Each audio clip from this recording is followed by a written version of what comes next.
Hello everyone, कैसे हैं आप सभी।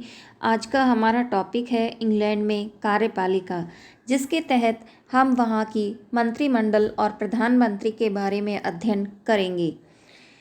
जैसा कि आपको पता है कि विधानमंडल के तीन भाग होते हैं, सरकार के तीन भाग होते हैं, विधानपालिका, कार्यपालिका और न्यायपालिका। विधानपालिका कानून बनाती है, कार्यपालिका उन कानूनों को लागू करती है और तीसरी जो न्यायपालिका है वह कानूनों की व्याख्या करने और न्याय करने का कार्य करती है।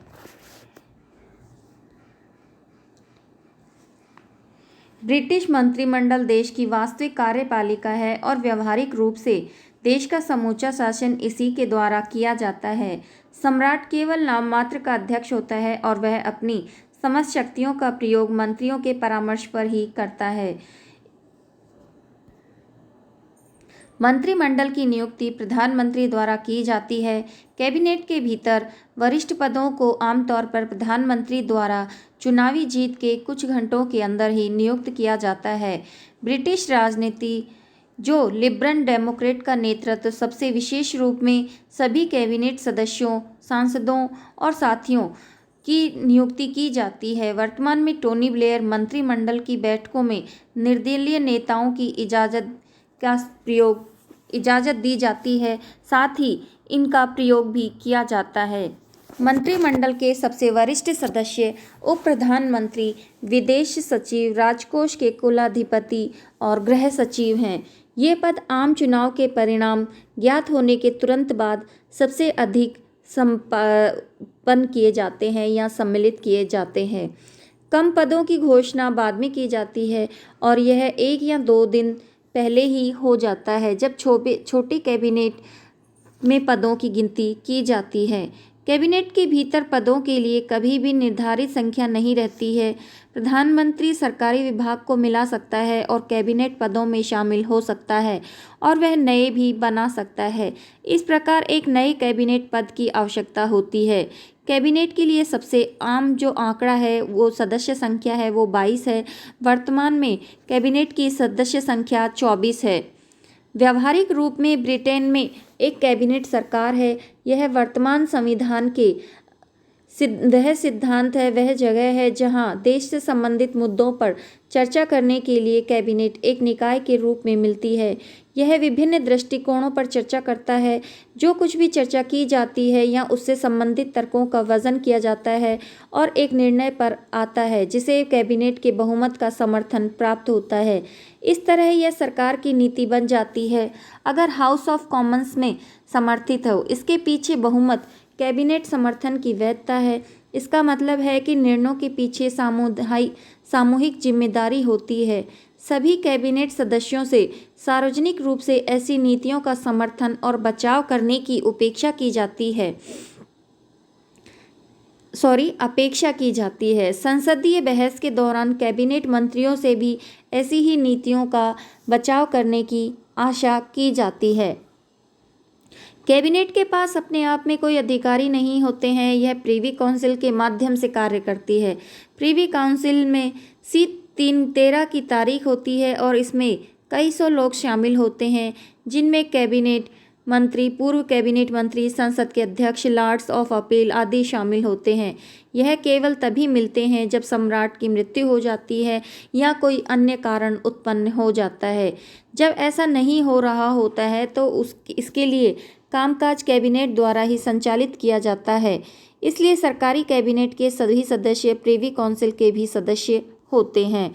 कैबिनेट में सेवा करने वाले लोगों की शक्तियां की सीमाएं हैं। इसमें नियुक्त लोगों को प्रधानमंत्री द्वारा बर्खास्त किया जा सकता है। माना जाता है कि प्रधानमंत्री सरकार की उम्र में मंत्रिमंडल का प्रभाव कम हो सकता है। प्रधानमंत्री मंत्रिमंडल की बैठकों का एजेंडा चलाते हैं ताकि विवादास्पद मुद्दों को चर्चा से बाहर रखा जा सके और प्रधानमंत्री किचन कैबिनेट का प्रयोग करना पसंद करते हैं तो कैबिनेट बहुत कम कर सकता है। साथ ही एक कैबिनेट मंत्री को अपने विभाग से जुड़ी किसी भी समस्या के लिए पूरी जिम्मेदारी लेनी चाहिए। गंभीर समस्याएं 2002 में स्टीफन बायर्स परिवहन मंत्री के इस्तीफे की ओर ले जाती हैं, जिन्हें एलिस्टन हार्डिंग द्वारा स्थापित किया गया जाता था। राजनीतिक अनुग्रह से इस तरह की गिरावट में कैबिनेट विशेषाधिकार तुरंत खो जाता है, क्योंकि राजनेता आपस में ही लूट खसोटते रहते हैं। ब्रिटिश प्रधानमंत्री की शक्तियां और कार्य। वह सरकार के पर्यवेक्षक और विभिन्न विभागों का समन्वय करता है। प्रधानमंत्री का जो कार्य होता है या शक्ति होती है वो ये होती है कि वो विभिन्न जो विभाग होते हैं उनके मध्य आपसी तालमेल बनाए रखता है। प्रधानमंत्री सरकार के सामान्य पर्यवेक्षक के रूप में कार्य करता है और विभिन्न विभागों में समन्वयक के रूप में कार्य करता है। वह यह देखता है कि मंत्रियों के बीच कोई मतभेद नहीं है, और यदि कोई मामला सामने आता है तो यह देखने के लिए कि उसे शांतिपूर्वक सुलझा लिया जाए। प्रधानमंत्री किसी भी विभाग का प्रभार संभालने के लिए स्वतंत्र है, लेकिन वह अपने संबंधित प्रभार पर नज़र रखने के अलावा वह सरकार की मशीनरी को अच्छी तरह से चलाने के लिए भी सरकार सभी विभागों के निर्देशक और पर्यवेक्षक के रूप में कार्य करता है। अंतर्राष्ट्रीय मामलों के लिए जिम्मेदार। प्रधानमंत्री अंतर्राष्ट्रीय क्षेत्र में महत्वपूर्ण कार्य करते हैं, या तो व्यक्तिगत रूप से या अपने नामांकित व्यक्ति के माध्यम से वह सम्मेलनों में भाग लेता है। यह वह प्रधानमंत्री जो आधिकारिक बनाता है घोषणाओं, अंतर्राष्ट्रीय मामलों में उसके सरकार की नीतियों की, शांति की स्थापना, संधियों की बातचीत, युद्ध के खिलाफ मुकदमा चलाने के लिए या प्रधानमंत्री के बयानों से अनुमोदन की मांग को अभिव्यक्ति। दुनिया के किसी भी हिस्से में होने वाली कोई भी बड़ी घटना ब्रिटिश प्रधानमंत्री की प्रतिक्रियाओं की मांग करती है। वह सम्राट और मंत्रियों के बीच संचार का माध्यम होता है। जैसा कि सभी को पता होता है, वह मंत्रियों और सम्राट के बीच प्रधानमंत्री एक मध्यस्थ या बीच की कड़ी का कार्य करता है। प्रधानमंत्री सम्राट और मंत्रियों के बीच संचार का माध्यम है। यदि सम्राट मंत्रिमंडल की नीति के बारे में कुछ जानना चाहता है तो प्रधानमंत्री उसे आवश्यक जानकारी देता है। प्रधानमंत्री की सहमति के बिना सम्राट और मंत्रियों के बीच कोई संवाद नहीं हो सकता। प्रधानमंत्री एक ही राय और निर्णयों की व्याख्या करने वाले संप्रभु और कैबिनेट के बीच की कड़ी बन जाता है। प्रधानमंत्री संसद और मंत्रियों के बीच की कड़ी है। वह हाउस ऑफ कॉमन्स के नेता होते हैं, लेकिन कभी कभी वह कुछ शक्तियां अपने सबसे भरोसेमंद डिप्टी को प्रेषित कर सकता है। कैबिनेट मंत्रियों के परामर्श से प्रधानमंत्री संसद के सत्र का समय निश्चित करते हैं, सम्राट का उद्घाटन भाषण तैयार करते हैं, स्थगन और सत्रावसान के समय के बारे में भी फैसला करते हैं। वह अपने मंत्रियों से संसद के वर्तमान बजट और धन विधेयक को पेश करने के लिए कहता है।